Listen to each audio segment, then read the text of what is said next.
Hello friends, welcome to Arc Point. आज का हमारा टॉपिक होगा रक्त, ब्लड। तो हम ब्लड के बारे में आज बात करने वाले, क्योंकि हमारा जो नेक्स्ट टॉपिक होगा वह ब्लड सर्कुलेटरी सिस्टम है। तो ब्लड सर्कुलेटरी सिस्टम मतलब रक्त परिसंचरण तंत्र। तो इसके लिए हमें ब्लड के बारे में जानना आवश्यक है। आइए हम बात करते हैं ब्लड के बारे में। रक्त तरल संयोजी उत्तक होता है। तरल संयोजी उत्तक होता है। तरल संयोजी उत्तक मतलब ये फ्लूइड कनेक्टिविटी टिश्यू होता है जो हमारे अंगों को जोड़ने का कार्य करता है। फ्लूइड कनेक्टिविटी टिश्यू जो हमारे अंगों को जोड़ने का कार्य करता है, और रक्त हमारे ट्रांसपोर्टेशन का भी कार्य करता है। अब हम बात करते हैं कि जैसे हमारे न्यूट्रिएंट्स, पोषक तत्व, इनको रक्त क्या करता है, हमारे शरीर के विभिन्न अंगों तक पहुंचाने का कार्य करता है। और जो हमारे उत्सर्जी पदार्थ होते हैं, वेस्ट मटेरियल होता है, उनको हमारे उत्सर्जी अंगों तक ये पहुंचाने का कार्य करता है। यह हल्का क्षारीय तरल होता है। हल्का क्षारीय तरल होता है जिसकी पीएच 7.4 इसकी पीएच होती है। तो ये हमारी कंपटीशन एग्जाम या फिर हमारे बोर्ड में शॉर्ट क्वेश्चन के लिए भी ये पूछा जा सकता है कि हमारे रक्त की पीएच कितनी होती है। तो ये हमारे 7.4 होगी। रक्त का निर्माण, हमारे जो रक्त का निर्माण है ये हमारे लाल अस्थि मज्जा में होता है, रेड बोन मैरो में। रक्त का निर्माण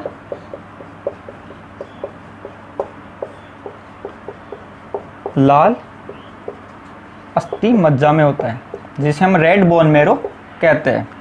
तो लाल अस्थि मज्जा में, ये लाल अस्थि मज्जा ये हमारे टिश्यूज होती है, ये हमारे हड्डियों के अंदर पाए जाने वाले एक मुलायम टिश्यू होता है जिसके अंदर हमारे रक्त का निर्माण होता है, जिसे हम रेड बोन मैरो कहते हैं। भ्रूणावस्था तथा नवजात शिशुओं में, नवजात शिशुओं में रक्त का निर्माण, भ्रूणावस्था तथा नवजात शिशुओं में रक्त का निर्माण प्लीहा में होता है। प्लीहा जिसे स्प्लीन कहते हैं, स्प्लीन कहते हैं। ये हमारे स्टोमक के पीछे की तरफ लेफ्ट साइड में ये हमारे प्लीहा पाया जाता है, जो हमारे भ्रूण अवस्था, जो एम्ब्रियोनिक स्टेज में हमारे भ्रूण होता है, इस भ्रूण अवस्था तथा नवजात शिशु होता है, उसके अंदर रक्त का निर्माण स्प्लीन प्लीहा के अंदर होता है। अब हम बात करते हैं सामान्य व्यक्ति में। सामान्य व्यक्ति में जो स्वस्थ व्यक्ति होता है उसमें 5 लीटर रक्त पाया जाता है। जो हमारे सामान्य स्वस्थ व्यक्ति होता है जिसमें 5 लीटर रक्त पाया जाता है। अब हम बात करते हैं इसके प्रकारों के बारे में। रक्त को 2 भागों में बांटा गया है, एक तो प्लाज्मा और एक जो इसका द्रव्य भाग होता है जिसे हम प्लाज्मा कहते हैं, एक ठोस भाग जिसमें कोशिकाएं मिलकर इसके भाग का निर्माण करती है।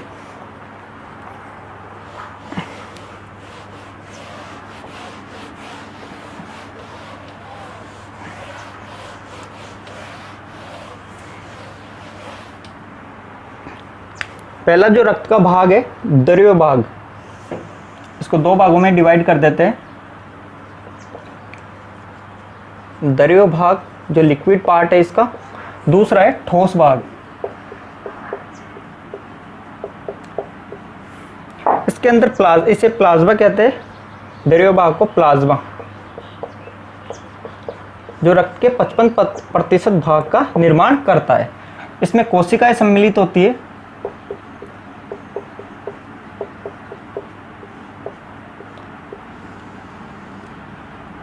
जिसे लाल रक्त कोशिकाएं,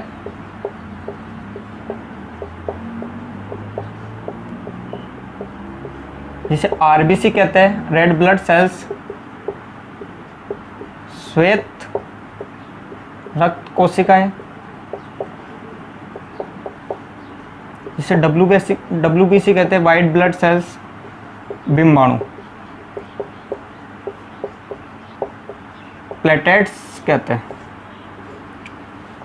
जो हमारे रुधिर कोशिकाएं होती है, रक्त कोशिकाएं, ये 3 प्रकार की होती है। एक तो लाल रक्त कोशिकाएं, एक श्वेत रक्त कोशिकाएं, एक बिंबाणु प्लेटेट्स। अब हम बात करते हैं जो हमारा द्रव्य भाग होता है, ये हमारे 92% जल से बना होता है, जल पाया जाता है इसमें,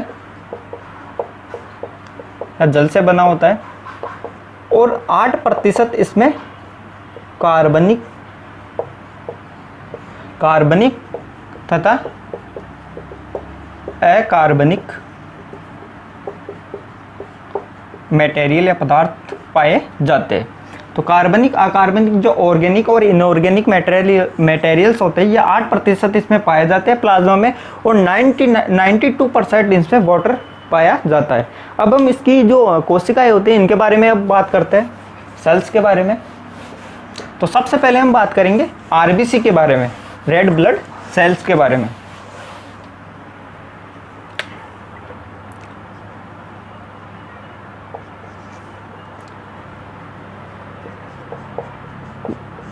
लाल रक्त कोशिकाएं, जिसे हम आरबीसी कहते हैं, रेड ब्लड सेल्स, ये हमारे संपूर्ण रक्त कोशिकाओं का 99% भाग होती है। संपूर्ण जो रक्त कोशिकाएं होती है हमारे ब्लड में, तो उसका 99% भाग आरबीसी होती है। कुल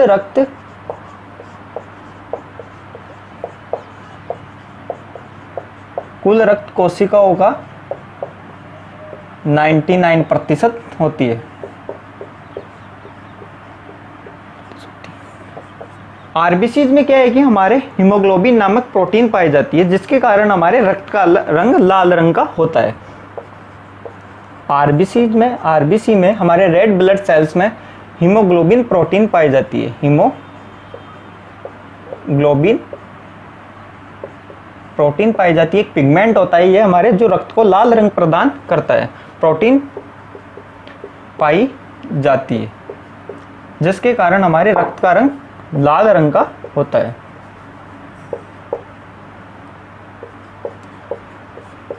रक्त का रंग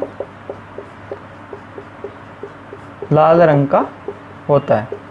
किस कारण से होता है? ये हमारे कंपटीशन एग्जाम या बोर्ड में शॉर्ट क्वेश्चन इससे पूछा जा सकता है कि आरबीसीज में ऐसा कौन सा वर्णक पाया जाता है, पिगमेंट पाया जाता है, जिसके कारण हमारे रक्त का रंग लाल रंग का होता है।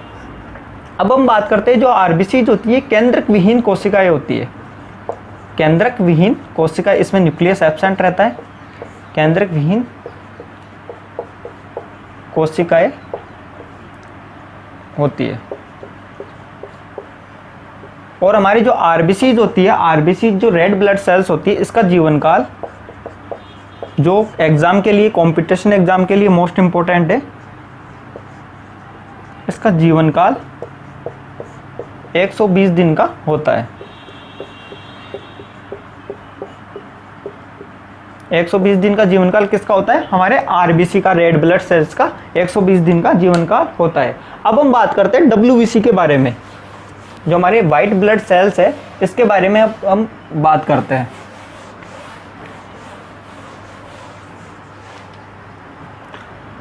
लाल रक्त कोशिकाएं, डब्ल्यूबीसी, वाइट ब्लड सेल,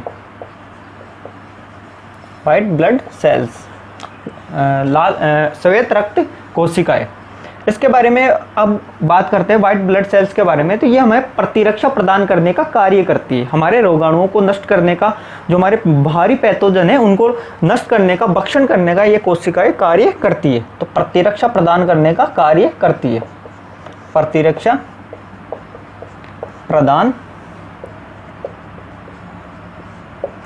करने का कार्य करती है। इसमें हमारे हीमोग्लोबिन जो प्रोटीन पाई गई थी, जो वर्णक पाया गया था रेड ब्लड सेल्स में, जिसके कारण इसका रंग लाल रंग का था, तो हमारे डब्ल्यूबीसी में, वाइट ब्लड सेल्स में हीमोग्लोबिन एब्सेंट रहता है।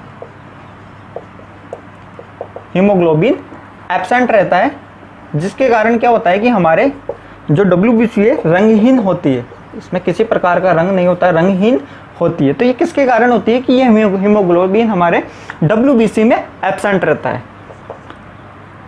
WBC का निर्माण हमारे रेड बोन मैरो, जो लाल अस्थि मज्जा है, रेड बोन मैरो में WBC का निर्माण होता है।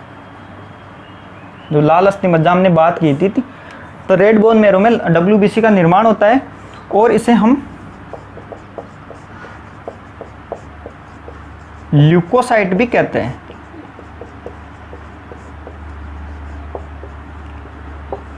ल्यूकोसाइट भी कहते हैं। तो हमने बात की WBC के बारे में, ये हमें प्रतिरक्षा प्रदान करने का कार्य करती है। WBC में हीमोग्लोबिन एब्सेंट रहता है, जिसके कारण ये रंगहीन होती है। और WBC रेड, इसका निर्माण हमारे फॉर्मेशन किस में होता है, रेड बोन मैरो में इसका फॉर्मेशन होता है। इसे हम ल्यूकोसाइट के नाम से भी जानते हैं। अब हम बात करते हैं इसके प्रकारों के बारे में। इसके प्रकार, ये दो प्रकार की होती है, ग्रेन्युलोसाइट और अग्रेन्युलोसाइट। तो WBC जो हमारे वाइट ब्लड सेल्स है, श्वेत रक्त कोशिका है, ये हमारे दो प्रकार की होती है। पहला प्रकार है इसका कणिकाणु,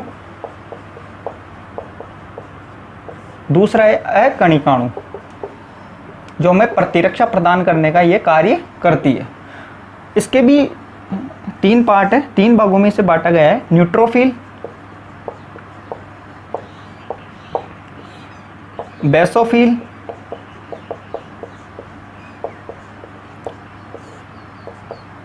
न्यूट्रोफिल, बेसोफिल, इओसिनोफिल।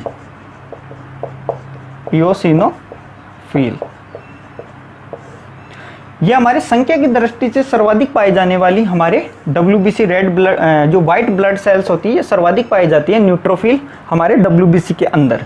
और बेसोफिल, इओसिनोफिल ये हमारे इम्यूनिटी के लिए, हमारे प्रतिरक्षा के लिए है, हमारे रेस्पॉन्सिबल रहती है। अब हम बात करते हैं अकणिकाणु के बारे में। तो ये इसमें 2 भाग होते हैं, एक तो मोनोसाइट,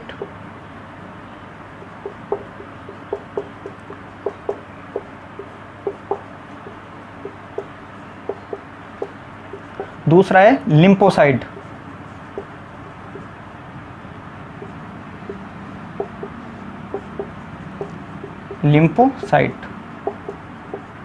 लिम्फोसाइट में भी 3 प्रकार की सेल्स होती है। फर्स्ट है टी लिम्फोसाइट,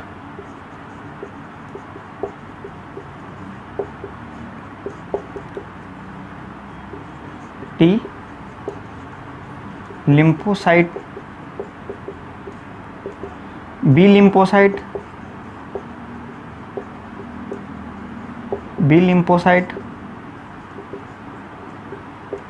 हिंदी में भी मैं मेंशन कर रहा हूँ साथ के साथ, बी लिम्फोसाइट। और natural killer cell. Natural killer cell मतलब प्राकृतिक मारक कोशिकाएं, जिसे हिंदी में कहते हैं हम नेचुरल किलर सेल, जिसे हम प्राकृतिक मारक कोशिकाएं कहते हैं। प्राकृतिक मारक कोशिकाएं, ये हमारे टी लिम्फोसाइट, बी लिम्फोसाइट, ये हमारी क्या करती है, हमारे प्राथमिक जो हमारे प्रतिरक्षा प्रदान करने का कार्य करती है। हमारे इम्यूनिटी, जो रोगाणु, जो बाहरी रोगाणु, जो हमारे पैथोजन होते हैं, उनसे लड़ने के लिए हमारे इम्यूनिटी पावर हमारे बढ़ाती है। ये मोनोसाइट क्या करती है, हमारे मोनोसाइट क्या करती है, मैच्योर हो जाती है। मैच्योर मतलब परिपक्व होकर, मैच्योर होकर ये क्या करती है, ये हमारे मैक्रोफेज में रूपांतरित हो जाती है। मैक्रोफेज जो कोशिकाएं होती है, भक्षण कोशिकाएं, ये क्या करती है, हमारे जो बाहरी रोगाणु, जो हमारे पैथोजन होते हैं, उनका भक्षण, उनको नष्ट करने का ये कार्य करती है। तो ये क्या करती है, हमारे मोनोसाइट हमारे मैच्योर होकर मैक्रोफेज में रूपांतरित हो जाती है और ये हमारे बाहरी रोगाणु और पैथोजन को नष्ट करने का, भक्षण करने का ये कार्य करती है। भक्षण कोशिकाएं कहलाती है। अब हमारी जो रक्त WBC होती है, उसमें हमारे न्यूट्रोफिल और ये मैक्रोफेज, ये हमारे मोनोसाइट, ये क्या करते हैं, हमारे संख्या की दृष्टि से अधिक पाए जाते हैं और ये हमारे रोगाणुओं के भक्षण के लिए रेस्पॉन्सिबल रहते हैं, जिम्मेदार रहते हैं। रोगाणुओं का ये भक्षण करते हैं। तो इसी प्रकार हमारी जो WBC है, ये हमारे प्रतिरक्षा प्रदान करने का कार्य करती है। अब हम बात करते हैं बिंबाणु के बारे में, प्लेटलेट्स के बारे में। बिंबाणु,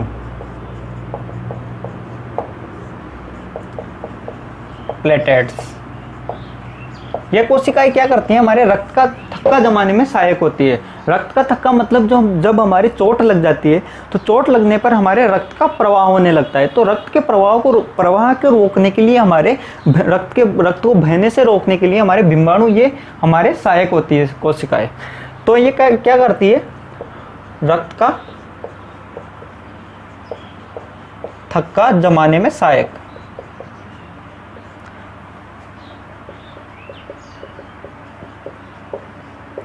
और ये क्या करती है, जो हमारी ब्लड वेसल्स होती है, रक्त वाहिनियां होती है, तो रक्त वाहिनियों के मरम्मत जो रिपेयरिंग के लिए भी ये हमारे प्लेटलेट्स हमारे आवश्यक होती है।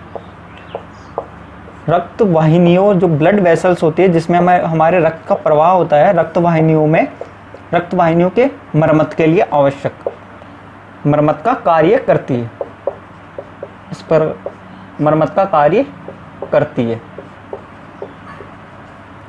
इनके हमारे ब्लड के अंदर संख्या 3 लाख प्रति घन मिमी होती है। रक्त में इनकी संख्या कितनी होती है, 3 लाख प्रति घन मिमी। और इनका जीवन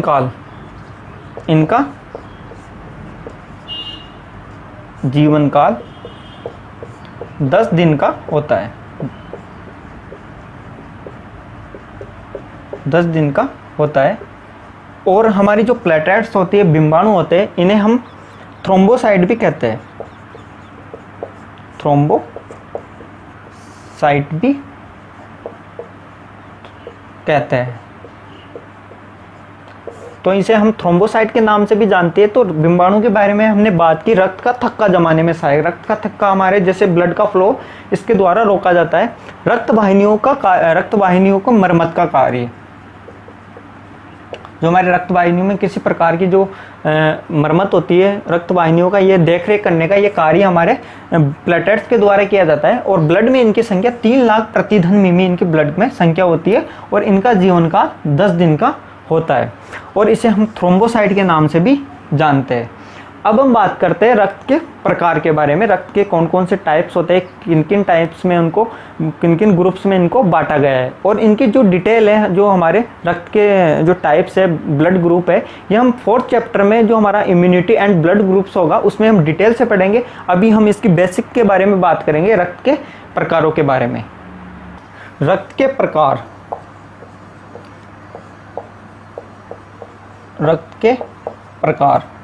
टाइप ऑफ ब्लड। हमारे रक्त को 4 समूह के अंदर बांटा गया है। 4 समूह के अंदर इसको डिवाइड किया गया है। इसको किस आधार पर हमारे 4 समूह के अंदर बांटा गया है, इसके बारे में हम बात करते हैं।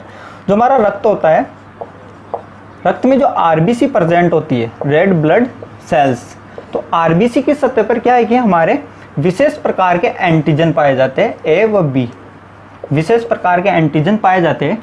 तो इनकी उपस्थिति और अनुपस्थिति के आधार पर रक्त समूह को 4 समूह के अंदर डिवाइड किया गया है। तो अब किस आधार पर हमारे रक्त को डिवाइड किया गया है, तो रक्त में जो आरबीसीज पाई जाती है, रेड ब्लड सेल्स पाई जाती है, तो उसमें विशेष प्रकार के प्रतिजन पाए जाते हैं। प्रतिजन हमारे जो बाहरी रोगाणु या हमारे ऐसे पदार्थ होते हैं जो हमारे एंटीबॉडी बनने को प्रेरित करते हैं। तो ए व बी की प्रतिजन एंटीजन की उपस्थिति और अनुपस्थिति के आधार पर रक्त को 4 समूह के अंदर बांटा गया है। पहला है ए ब्लड ग्रुप,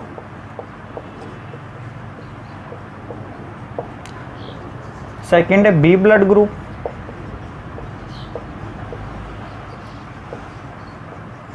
थर्ड है ए बी ब्लड ग्रुप,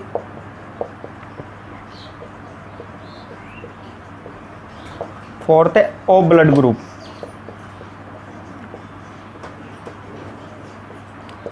इनको हमारे ए बी और रक्त समूह भी कहते हैं। ए बी और A B O blood group को, इस समूह को ए बी और रक्त समूह भी कहते हैं।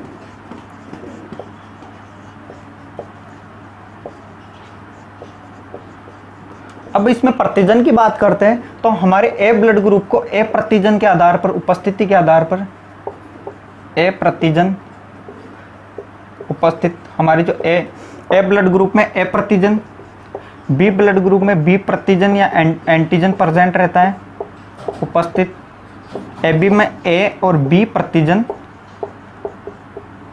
दोनों उपस्थित रहते हैं।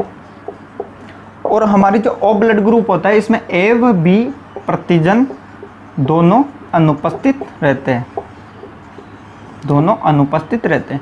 तो ये विशेष प्रकार के प्रतिजन होते हैं, इनके आधार पर ही हमारे ब्लड ग्रुप को 4 भागों के अंदर डिवाइड किया गया है, 4 समूहों के अंदर बांटा गया है। तो अब जो हम नेक्स्ट चैप्टर होगा हमारा फोर्थ जो चैप्टर है इम्यूनिटी और ब्लड ग्रुप्स, इसके बारे में हम डिटेल से बात करेंगे कि किस प्रकार से रक्त समूहों को बांटा गया है, कैसे प्रतिजन इसमें उपस्थित होते हैं। तो अभी बेसिक इसका हम देखते हैं कि हमारे ए प्रतिजन के में ए ब्लड ग्रुप में ए प्रतिजन, बी ब्लड ग्रुप में बी और सी ए बी में ए बी प्रतिजन और ओ ब्लड ग्रुप में ए बी दोनों अनुपस्थित रहते हैं। अब रक्त में ए बी प्रतिजन के अलावा भी हमारे एक और प्रतिजन पाया जाता है आरबीसी की। रक्त में उपस्थित आरबीसी की सतह पर आरबीसी की सतह पर आरएच प्रतिजन भी पाया जाता है। आरएच प्रतिजन पाया जाता है। आरएच प्रतिजन में क्या होता है कि ये जब उपस्थित रहता है तो मनुष्य का आरएच पॉजिटिव ब्लड ग्रुप रहता है, जब ये अनुपस्थित रहता है तो ये हमारे आरएच नेगेटिव ब्लड ग्रुप रहता है। जब ये ब्लड में प्रेजेंट रहता है तो आरएच पॉजिटिव ब्लड ग्रुप, और जब ये अनुपस्थित रहता है तो आरएच नेगेटिव ब्लड ग्रुप कहलाता है। तो इसकी उपस्थिति और अनुपस्थिति के आधार पर ब्लड ग्रुप आरएच पॉजिटिव और आरएच नेगेटिव होता है। हमारे जो विश्व के अंदर जो 80 से 85% जो मनुष्य है उनके अंदर आरएच पॉजिटिव ब्लड ग्रुप पाया जाता है। अब हम रक्त के कार्यों के बारे में बात करेंगे। तो रक्त के कौन कौन से कार्य होते हैं? O2 CO2 का वातावरण तथा उत्तकों के मध्य विनिमय करना। O2 CO2 का वातावरण तथा हमारे उत्तकों के मध्य विनिमय करना, ये हमारे ion of exchange of gases, मतलब एक गैसों का एक्सचेंज करता है, हमारे गैसों का आदान प्रदान करने का कार्य करता है। रक्त के कार्य O2 CO2। रक्त के कार्य, रक्त क्या करता है हमारे शरीर के अंदर? O2 व CO2 का वातावरण तथा उत्तकों के मध्य विनिमय करना, हमारे गैसों का एक्सचेंज करने का कार्य हमारे रक्त के द्वारा किया जाता है।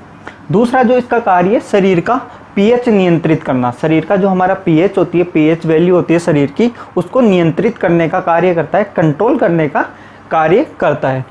थर्ड जो इसका कार्य है शरीर का ताप नियंत्रित करना, जो हमारा शरीर का टेम्परेचर होता है उसको नियंत्रित करने का कार्य करता है। ब्लड के द्वारा हमारे शरीर के टेम्परेचर को कंट्रोल किया जाता है। फोर्थ जो इसका कार्य है हार्मोन आदि को आवश्यकता के अनुरूप परिवहन करना। हमारी जो ब्लड होता है, ब्लड का कार्य क्या होता है कि ये ट्रांसपोर्टेशन का कार्य करता है, मतलब परिवहन का कार्य करता है। ये CO2, O2 एवं हमारे हार्मोन्स होते हैं उनको शरीर की आवश्यकता के अनुरूप हमारे प्रवाहित करता है, मतलब परिवहन करता है।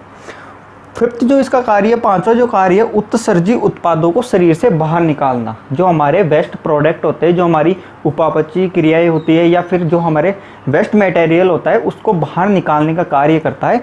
ये ब्लड क्या करता है, जो हमारी CO2 रहती है, कार्बन डाइऑक्साइड रहती है, जो उत्सर्जी पदार्थ रहते हैं उनको हमारे उत्सर्जी अंगों तक पहुँचाने का कार्य करती है। उत्सर्जी अंग क्या करते हैं, फिर उनको हमारे शरीर से बाहर निकाल देते हैं।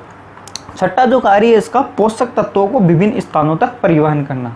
जो पोषक तत्व होते हैं हमारे न्यूट्रिएंट्स होते हैं, जो हमारी डाइजेशन की प्रोसेस या फिर हमारी रेस्पिरेशन में जब कोशिकाएं हमारे अपनी विभिन्न क्रियाओं के संचालन के लिए हमारी ऊर्जा की आवश्यकता होती है, तो ये क्या करती है हमारे ग्लूकोज को या फिर हमारे जो ATP का फॉर्मेशन होता है तो उसका ट्रांसपोर्टेशन का कार्य करती है। हमारे न्यूट्रिएंट्स को हमारे शरीर के विभिन्न अंगों तक ये पहुँचाता है ब्लड।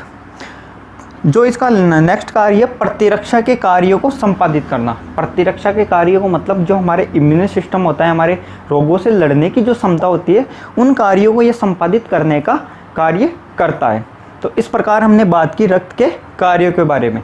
अब हम नेक्स्ट टॉपिक में बात करेंगे, नेक्स्ट वीडियो में रक्त परिसंचरण तंत्र के बारे में, जो ब्लड सर्कुलेटरी सिस्टम है इसके बारे में हम नेक्स्ट वीडियो में बात करेंगे। उम्मीद करता हूँ आपको ये वीडियो पसंद आया होगा। Thank you.